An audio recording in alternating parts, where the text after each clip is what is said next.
ধৈর্যের সাথে আমরা আজকের এই অনুষ্ঠান শেষ করবো ইনশাল্লাহ। বিশেষ করে আমরা যারা আজকে ঈমানের তাগিদে এখানে এসেছি, সকলের কাছে মুরব্বীদের পক্ষ থেকে সবাইকে স্বাগত জানাচ্ছি এসটিভি ডিজিটালে। আপনারা এই মুহূর্তে জাতীয় মসজিদ বাইতুল মোকাররম থেকে আপনারা দেখছেন যে হেফাজতে ইসলামের সমাবেশ, ইসকন নিষিদ্ধের দাবিতে যে হেফাজতে ইসলামের যে সমাবেশ, সেই সমাবেশের চিত্র আপনাদের দেখানোর চেষ্টা করছি আমরা। জুমার নামাজের পরপরই কিন্তু হেফাজতে ইসলামের শুরু হয়েছে এবং এই সমাবেশ থেকেই তারা যেটি দাবি জানিয়েছে বা দাবি জানাচ্ছে যে ইসকন নিষিদ্ধের জন্য যেই দাবি, সেই দাবি মানার জন্য সরকারের প্রতি তারা অনুরোধ জানিয়েছে।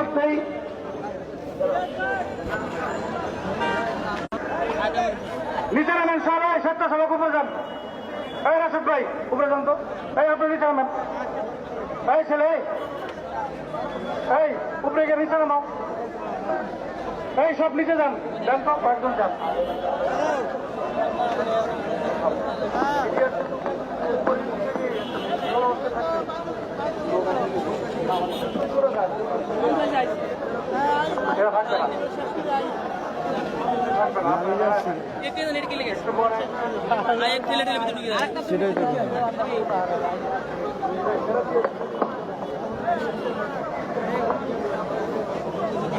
কিছু বলতে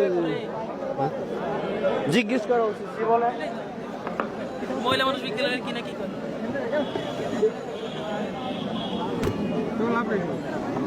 দর্শক, এই মুহূর্তে আপনাদের এসটিভি ডিজিটালের মাধ্যমে দেখাচ্ছি যে হেফাজত ইসলামের বিক্ষোভ সমাবেশ, ইসকন নিষিদ্ধের দাবিতে যে বিক্ষোভ সমাবেশ, সেই বিক্ষোভ সমাবেশের ডাক দিয়েছে হেফাজতে ইসলাম।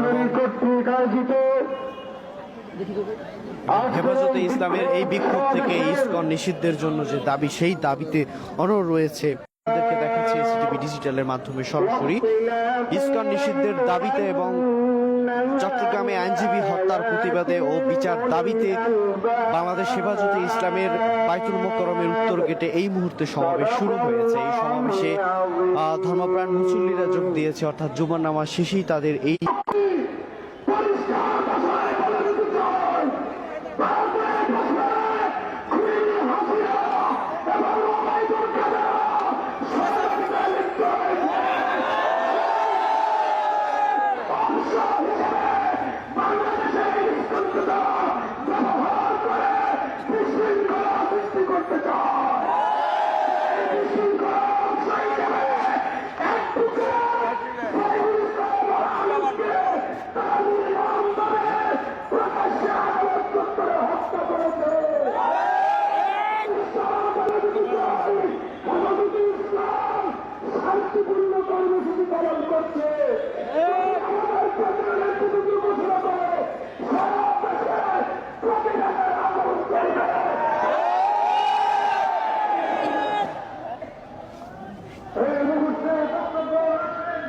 দর্শক, এই মুহূর্তে ইসকন নিষিদ্ধের দাবিতে হেফাজত ইসলামের যে বিক্ষোভ সমাবেশ, সেই বিক্ষোভ সমাবেশ থেকে আপনারা সরাসরি দেখছেন এসটিভি ডিজিটালের মাধ্যমে।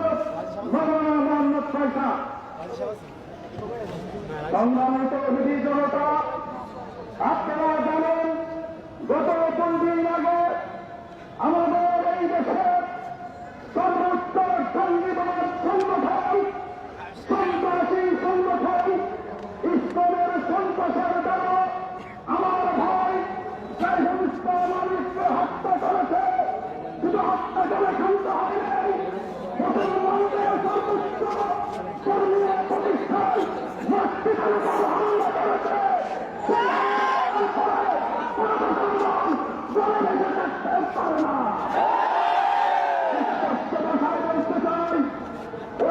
ওই ওদিকটা মাইক করে দিব।